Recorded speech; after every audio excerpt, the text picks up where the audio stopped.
Greetings, community, and welcome to Entertaining Comics. And my pre-order arrived. Yes, it's that time once again, and luckily, I am actually catching up. I've been reading through my other books. I'm, as you noticed, now 2 weeks earlier than I was before, which was about, I don't know, 3 days earlier than it was before that. Point being is, I'm finally catching up. Seriously, I got this package last week. So yeah, and I've been really trying to shed off some of the titles. I've been really diligent about really scrutinizing what I am and not reading, which essentially is everything I've been ordering, I've been reading. That stated, I end up still doing that whole page. Yeah, doing that whole page. Um, doing that page. More than half. And an ash can. So, how am I doing? Not good at shedding titles. That stated, if you're watching this, appreciate you on the rewind. Seriously, my suggestion is if you want to hang out and watch this all the way through, get comfortable. There's a lot of books. All right, let's start it off with the Ash Can, as I made mention. This came out earlier in the year, as it says right there. And the Ash Can came out, like about 5 weeks earlier in that. So I was finally able to grab me an Ash Can edition. I love these things. Um, I guess it's just a matter of the novelty of knowing that the idea is to secure that the copyright, the edition, that everything about the book prior in which it's released, just in case in which that certain rights and reservations are dropped prior in which that the actual release is done. This does then secure that. So I like getting those things. They're just kind of cool. All right, this I've been loving. If you're not reading, I highly recommend it. If you decide that you want to go ahead and pick up the C covers, they are polybag. They do include various cards. One side of it looks like that. And luckily, the last card that I opened up, which was from what's issue number 3, I believe, I got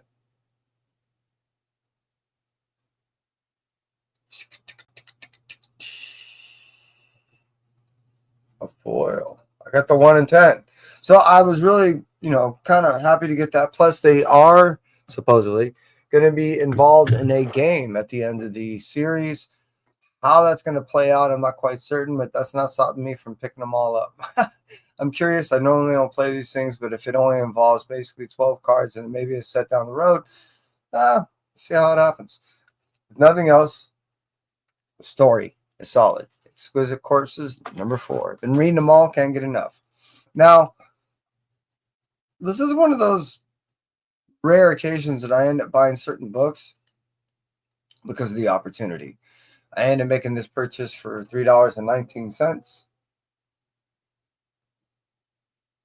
Let's see, Captain America issue number 2, 1 of 50. So being that it was being presented at such a great deal, I couldn't pass it up. This is the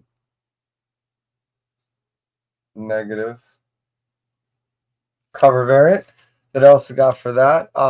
As I stated, I'm not really reading the series. I just been picking up deals that when I can get them, and to me that was a deal to get both covers. So I had to do it.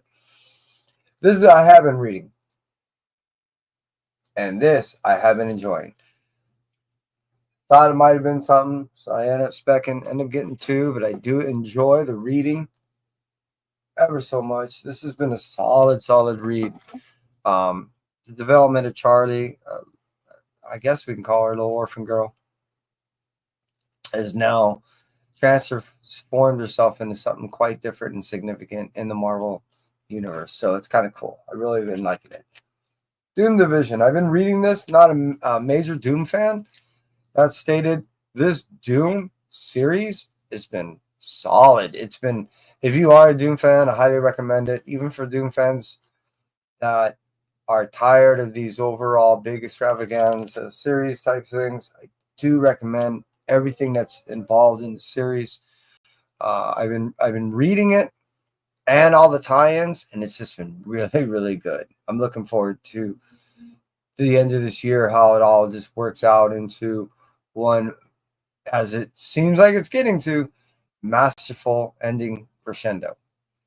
All right, and One World Under Doom, issue number 6. Like I said, I've been picking up everything. So the Doom Division, issue number 5. One World Under Doom, issue number 6. One World Under Doom, issue number... Wait, that's probably it. Yeah, it is a 6. There's another 6, but there's a variant. Oh, I've been getting all the Marvel Rival stuff. My son has been playing the games, and he's been wanting these things, so I've been getting them. They are cool. They are pretty awesome covers. And I got 3. I'll probably have to give them one up pretty soon. Anything and everything Godzilla, I've been pretty much picking up. So Godzilla Destroys the Marvel Universe, issue number 2. I think I got, and the variant. So I'm getting all the, how should I say, crossovers with Godzilla when he's, Godzilla and Venom. There's going to be a Carnage coming out. This is the Ghost Rider variant. I'm trying to remember what the other one's coming out. Oh, there's an Iron Man variant coming out. So yeah, I've been picking them all up. Venom, Black, White, and Blood. I like these series. I like how the individuals get to play with the series. It doesn't necessarily have to be directly tied into the Marvel Universe, nor does it have to adhere so scrutinized to everything. So it does allow flexibility to writers to go ahead and play with the characters. I like that. You usually get more than one story in here, which in the case of these, you tend to get 3. And yeah, I can't wait to get into it. I am slightly behind in some of this stuff. Hey, Joe, how you do? Hope all is well with you. Appreciate you being here.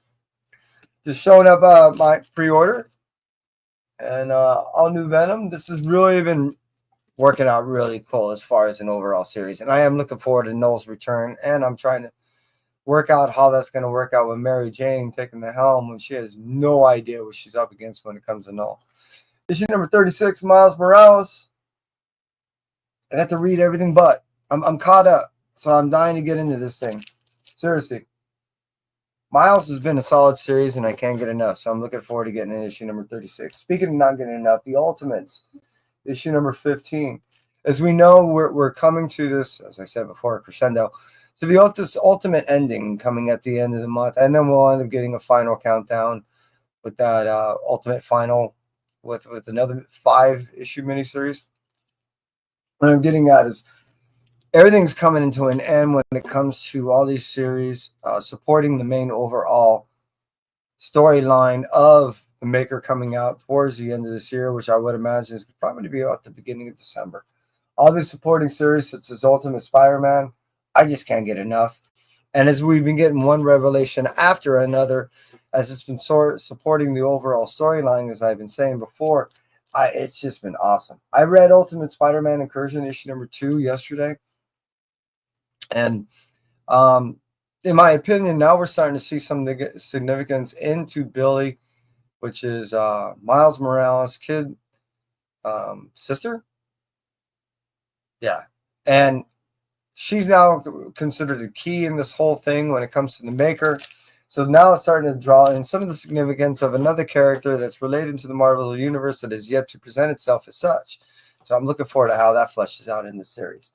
Ultimate Wolverine has also been not only solid, but it's something that I've been looking forward to every month. Now that he's got his memory back, he's on a different side and understanding what his objective is. I'm looking forward for him to play a significant key in this Ultimate Universe too. The Hunting of Gwenpool. This whole Gwenpool series has been really cool. I was curious to not only how they're going to present Mary Jane coming back, but how people would react. And luckily, I haven't really seen anybody overall bad-mouthing it that bad. I know, in my particular opinion, the fact that they were able to bring back this character like they did it pretty well. Issue number 4, too. So you can see I'm a little behind. I can't wait to get into this. It's been pretty cool. All new Spider-Gwen, Go Spider. The whole last series I was trying not to buy. And here I am buying a new series. The way it works in with this whole Tantrum character, I couldn't help myself. And when you say J. Scott Campbell and you usually talk anything with spider characters, you know you're going to get a decent cover. So we're not getting any more Spider Boy at the present time, being that Dan Slott is now doing some DC stuff, and he's been writing the Superman stuff. He just put a pause on the Spider Boy and handed off the Spider Girl storyline to another and trustworthy individual, and this story has been awesome. My point being, I haven't been getting a story, Spider Boy story in quite some time. As stated, I'm getting a solid Spider Girl story in its place. So yeah, I really been digging it. I'm looking forward to getting into this. This is something I've been buying for Kai. I'm not reading it, know nothing about it. And not only that, when they've been giving out the rival stuff, I've been picking that up. Kai, I believe, has been enjoying it. I think he's only a couple of issues back. So tell me what you think. Carnage has been a solid story. We're getting, talking about Brock and Venom before, we're getting Brock now and Carnage make a symbiotic relationship against both their wills, and they're both trying to undercut one another. If they're given the opportunity, as we're seeing in the past 2 issues, to be able to manipulate one another, possibly kill one another, they're taking full advantage of those situations, even though they need one another in the meantime. It's a very precarious situation, and I've enjoyed the reading and how it's been playing out thus far. Spider-Verse, Venomverse, these verses tend to be kind of drawn out, many times played out overly. This one, I've been enjoying. The fact that Higgins and Groom have been partnering up on a few storylines and how well they tell stories together has just been awesome. This storyline I've really been enjoying. Over most that I've read in the past couple of years, this one is pretty cool. The fact that you're seeing so much working together and each considered like traders for the better good of both sides, to try to find some type of mutual ground to work with one another it's been cool. And you're seeing people getting taken out, which is gnarly. Yeah, isn't this Crane? Has to be, right? Oh. In Yuckly. I'm a definitely Spider Ham fan. Try to say that a few times fast. Also, I've really been enjoying this new Spider-Man volume. This has been really, really written well by Kelly. So here's 8. Here's 9.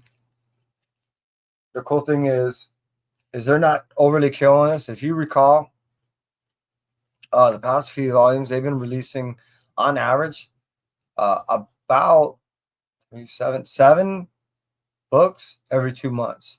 Now they're doing on average about 4 books every 2 months. It's not only giving good pace to the overall for the overall reader, but the storyline has been able to pace itself out pretty well too, and it's been helping my budget. I'm telling you, I've been dying here. Damn mother froze. And look, I know there's some controversy with this thing, especially when it comes to freckles. But it's kind of cool. I mean, I like the cover.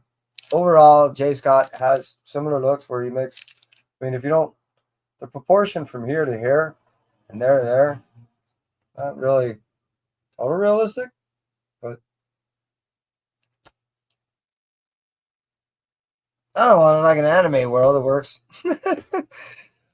Issue number 10. So yes, 8, 9, and 10. I'm not far behind. This is actually one of my favorite covers. I like these new print style covers. Takes me back to York. And yes, I did get a taste out of that. So yeah, it looks a little more in proportion. I like the shadow in the background. It's pretty dang cool. Just saying. And that one and that one. All right. Staying on the spider stuff. I didn't realize how big of a Spider-Man fan I actually am. I'm buying all this stuff. Looking forward to jumping into that. Hellverine has been a really solid series. When the character first portrayed itself, what was that? In Wolverine 36 or something like that? That was one of those issues I didn't get. Did I say portrayed itself? When it first, yeah, made its premiere. I really thought it was another one of those just cash grabs. Actually, this character is really, really cool. I've been buying the series ever since. It has been really enjoyable. And the overall storyline of how they're weaponizing hell like this is really interesting to me. It's been I like the overall storyline because they can go so far and so long with it that it's kind of cool. And it seems like it's just developing more. It's been a slow burn. Slow. I've been buying the whole Jeff Landshark thing. It's been cute. It's been fun. I can't get enough. And then when I'm done with these, I end up giving them out on Halloween more times than not. And anything that's all ages, I tend to, if they end up getting some weird value because people are now looking for them, I keep them, obviously. But yeah, I know I'm going to give these things out. And I think I got a couple of these. Yeah. Like I said, whenever the rivals, I get more than one. So this is cute.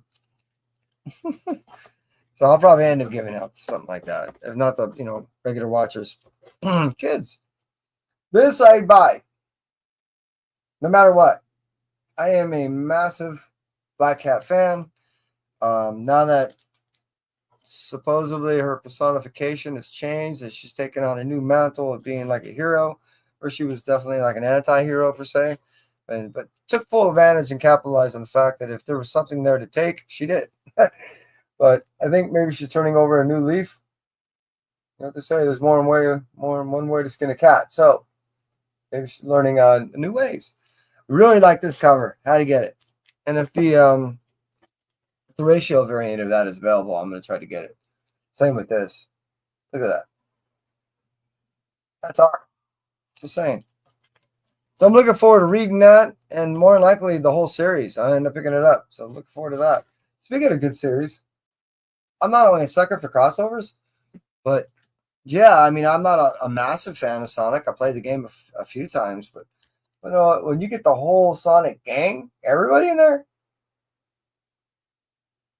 yeah. And I've been getting all the variants when it comes to like the second, third, fourth, fifth print because they've been doing all the costume changes with Sonic, where he's like Flash, Batman, Superman, all that. It's been cool. Like I said, I may mention I'm buying everything Gojira, even the blank variants. Yeah, I'm a fan. I buy this stuff. Why? I grew up with it. I'm that old.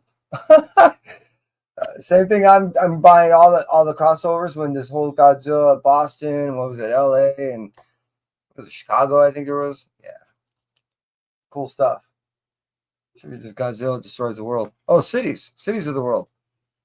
That's Godzilla versus America. I'm just cities in America. Oh yeah, mention I'm doing all the blank covers. So yeah, if you're not seeing nothing, you're not seeing nothing. So I'm looking forward to getting into these. Look at this art. It looks like Eastman. It's cool. It's pretty badass. And then yeah, I end up. Is this the ash can? Yeah, I ended up getting the ash can. I was gonna go see Rick. What was it, 2 weeks ago? A week and a half ago. I ended up having to work, didn't have the opportunity to go see him. So I will hopefully see him soon. Get this book signed. read this book and this book, or whichever come first. And I'm looking forward to not only having him sign these, but I'm dying to get into this. This has already been well received by many, and I can't wait to get into this. Hey John, how you do? Thank you for showing up. And Canadian Survivalist. Hey buddy, thank you for showing up. I appreciate it. Just showing off my monthly pre-order. I'm halfway through. Oh, a little more than halfway through it now. And yeah, as I made mention, Escape issue number 1 is a miniseries from Rick Remender. He's now really starting to pump them out. I think this is his 3rd series that he's got going on in the past now year. So it's, yeah. Money Shot. I'm a huge fan of this. I think it's kind of funny. It does poke fun at presently kind of the administration that's kind of going on now. The idea behind the series is that scientists don't have the means to supply the funds for their exploration into our galaxy and the known galaxy. And the only way they can do it is by utilizing pornography to supply the means. So it's a very interesting and odd story, not for everyone, but definitely one I never miss. Sisterhood. This is a series that came right out of the Ghost Machine universe. This is part of the Hyde Street stuff. It does focus in on the characters a little more. Definitely the ones that are, I can see her name in front of it. I just can't say it. But she supplies the diet drugs that basically take you out. So she's an individual vanity. And yeah, it's just a very interesting story. Much in the vein and storyline of like a Twilight Zone or Tales from the Dark. All right, moving out from that, I'm kind of slyly segueing into Hyde Street. And not only have been really enjoying this series, but now I'm like stuck on little of the gimmicky aspects to the series. So they're doing, don't have anything available right now, but there's a character called Pranky. Pranky eats a morning cereal, and there's 4 flavors of cereal that are out right now. I not only enjoy the tongue-in-cheek of those cereal boxes, touch and base with my own childhood with some of the Frankenberry and stuff like that, that I had to buy the shirts, and I did so over the weekend, being that they were having a sale. So Hyde Street issue number 8 does have a 1 in 20 that does carry with one of those 4 cereal boxes on that cover, which I did also get. Put away somewhere. Don't know where it's at. Anyways, Geiger. This started it all. And this is really masterfully told by Jeff Johns. It does open up the whole Ghost Machine universe, and with it is a story of a guy whose family unfortunately got locked away without him in a, I guess it was a fallout shelter. And being that he had some treatments, he absorbed radiation instead of being killed by it. And now he lives as a human, well, kind of like an atom bomb in a post-apocalyptic future. Really interesting story, really enjoyable. And it, like I said, set off the whole Ghost Machine universe. Void Rivals. Speaking of setting off whole universes, this set off the whole Energon universe and the rebirth of Transformers as we presently know it, G.I. Joe as we presently know it, and how their integration is happening between the two.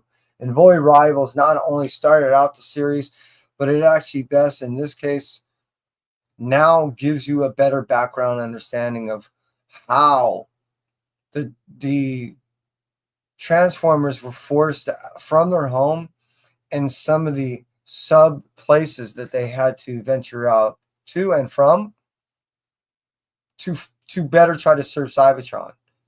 And yeah, Void Rivals is just amazing at this point.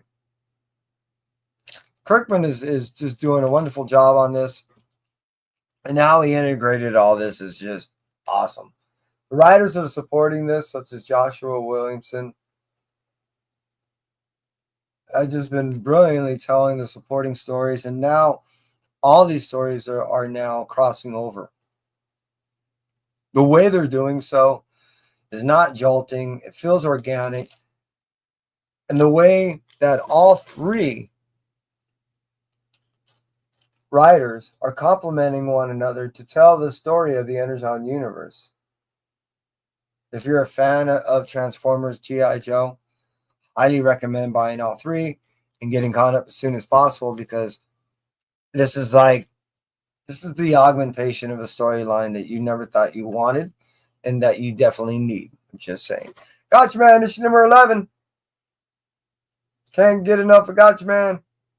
Another one of these stories that brings me back to my childhood, and another one of these stories from my childhood has been just amazingly told presently and been able to bring up to date without insulting the past and bringing it significantly to the future. That it's just again, cool talk.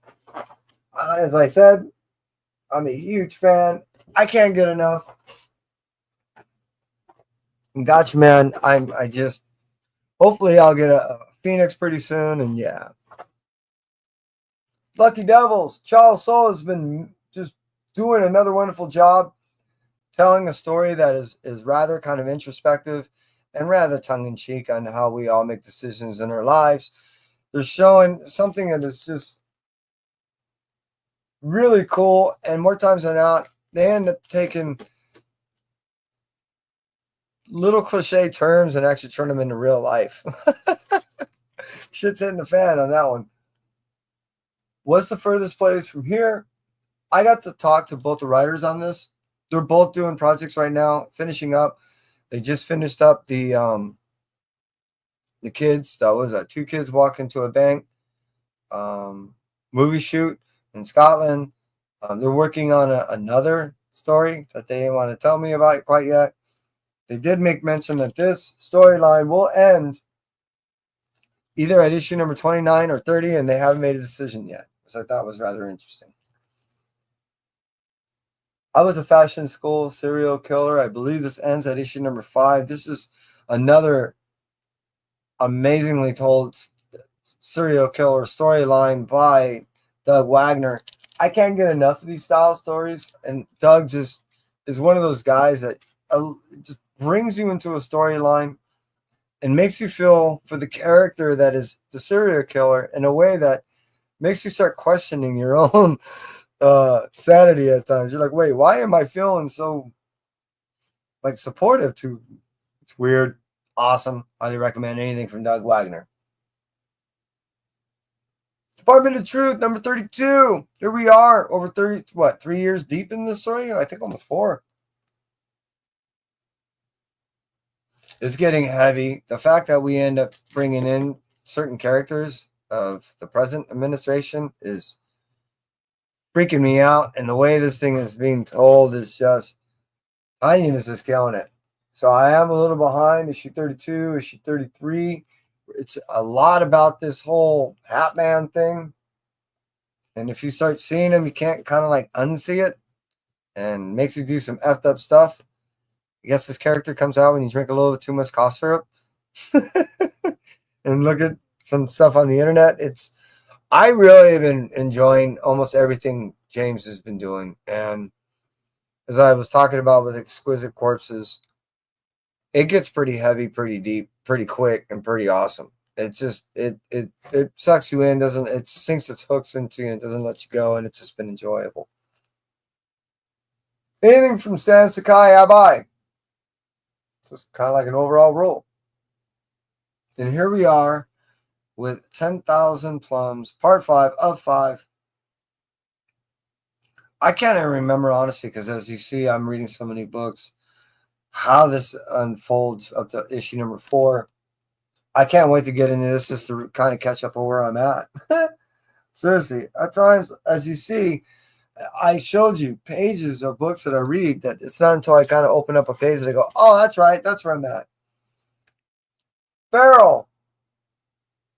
Now that they've made it inside, they didn't realize that there's individuals in there and there's a whole, rule that you have to abide by inside, and knowing that there's impending doom and death right outside that door. It's an interesting dilemma that everyone's in, being that it's part hell and heaven, and you got to abide by the rules of heaven. Revelation number 15. Still, if you haven't joined into this story, it's basically kind of Aristocats meets The Walking Dead. Imagine everything kind of is rabid and is after you. That's the story of these animals. And it's just, Tony Fleeks is doing an amazing job. Grim, issue number 24. Dying to get into this. I ended up seeing Stephanie Phillips at the last convention I went to. Had her sign a few books. Didn't realize that she made an announcement the day before 2 days before I was there to get some books signed, that Grimm was finishing out at issue 25. I had no idea. So it wasn't until I was getting those books signed, she said, hey, look, I'm charging a little bit more for these books. I guess because people have been getting them slabbed. I didn't realize that. I had no issue paying. But then she disclosed, yeah, because I'm finishing the book out in 2 months. So this is it. Issue number 24. Issue 25 out soon. I can't. It's been such an enjoyable read. 3 years deep, and it's just been awesome. Bug Wars. I'm a sucker for Jason Aaron books. I only picked this up because I really was under the impression that it was only going to be a 6-issue miniseries. I had no idea that there was going to be multiple volumes. Jason, you did it to me again. Freaking amazing. This book is, yeah, it really ties into a lot of heartache, a lot of pain, a lot of adventure, and a lot of fantasy-based style storytelling. But it really hits in a real lifestyle scenario and a lot of real life emotion. So I really enjoy that. I am in no way disappointed that I picked it up outside of my pocketbook. Damn it, MD Journeys. I'm really trying to cut back on my books, as I said, though almost anything TMNT I have to buy. I'm just saying, I'm trying to shed this stuff. And like I said, James Tynion is just, he's been killing me on his books. They've been so enjoyable to read. I can't put them down. So World Tree, it's just been another one of those books that I can't get enough. Story of the undernet. It's kind of like a black internet. Did I say black? Dark? It's a living undernet. Underweb? Anyways, and it personifies itself as a being. And this is like a representation of one of those beings from their own electronic heaven, which seems hellish. And they're causing a lot of chaos on present Earth from their heaven, and in our present scenario, we just eliminated all electronics, so they don't have a pathway to get here. That's kind of where it's at. But oh my God, it's really gruesome. There's a lot of oddities going on. It's hard to figure out at times what's going on, but it's more cerebral. You end up finding out that a lot of the stuff is penetrating, the mind, and it's not only manipulation, but it's a way to try to go ahead and bridge the two realities. Really deep stuff that James has been doing. Really odd. Now, Cul-de-sac, I don't think this is the cover. This doesn't look like it. But all the cover Bs have a mirrored version to where if you hold it up to a mirror, I have one here, and you have it facing forward and you flip it around, the back will end up still reading forward. So the idea is you're supposed to take it, whereas you're doing it as a selfie, so everything still reads forward, even the back. It was a very interesting idea and very novel. The gimmick was made by Tony Fleeks, and when he was telling me about this, I had an idea what he was talking about, but until I saw it, did I realize, wow, there's a lot of imagination that went into the idea behind that concept. I think this ends it. I could be wrong, but I think this is the end of the TMNT mutination. The cool thing is if you are reading TMNT, I do recommend this because what it ends up doing is it gives you a lot of side story that gives you an understanding of the overall universe that TMNT is presiding in.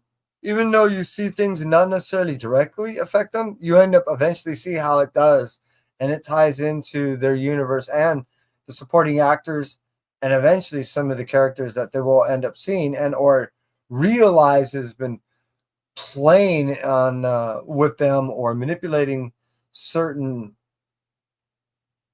factions, groups that have been causing overall problems for them.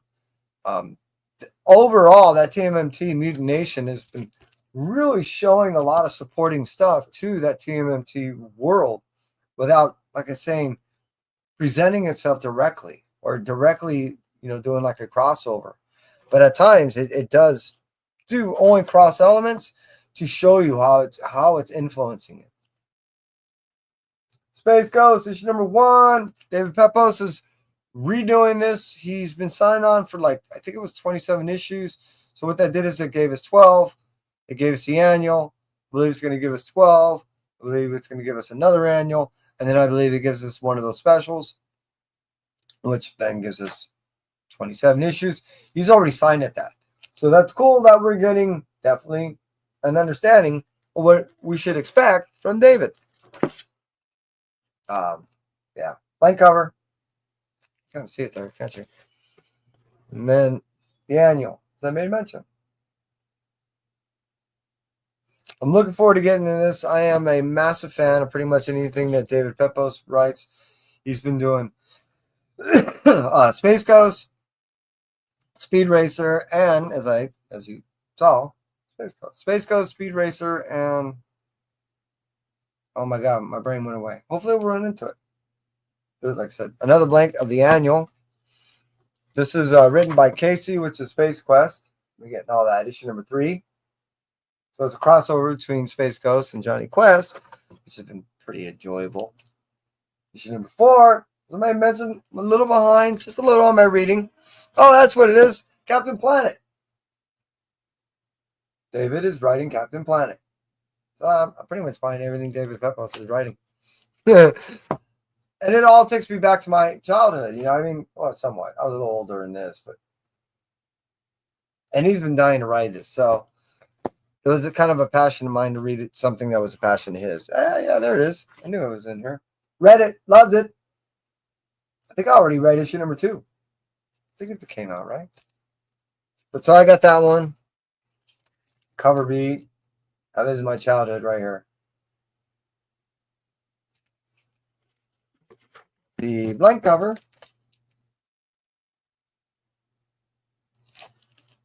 My goal this year was to try to get more art done. I haven't been seeing as many artists as I did like last year, and I really haven't had the budget. I'm just saying. Seasons. That's what I'm reading also from Rick Remender. So season 6, 7. Really been enjoying this. It's a fantasy-based style storytelling of a detective storyline. Daughter is trying to investigate and figure out where her parents have disappeared to. They are a famous detective team. She is named Autumn, I believe. There's spring, summer. Come on, people, help me out. I'm dying. Anyways, everyone else is essentially missing other than Summer. And Summer almost got kidnapped by this weird carnival. And those are the ones that we're suspecting at this point that are directly related to the kidnapping and disappearances of not only the sisters, but the parents. Seems that way, and that's where we're getting at. Hopefully 6 and 7 will tell us a little bit more. Also, these are the final books that also I want to show. I didn't put them in the direct pile. Is the Exquisite Corpses. Been getting all these. There's 2 of those and 2 of those, which is issue 3 and 4. As you saw, I ended up pulling cards. I have only got one of the 1 in 10 so far. So I'll end up, opening up one of these things. Forgot which issues which. But yeah, that's everything I got. I'm out of books. For those of you that cruise on through, I appreciate you seriously. Canadian Survivalist. Thank you very much. John, dude, I appreciate you. Jojo, and for all those that lurked on in, I saw you and I appreciate you too. Seriously. If you left a like and or a comment, all I ask is possibly make consideration of giving me a subscription. And I hope to see you soon. And that's it for me. Entropy. Thank you, everyone. Take care.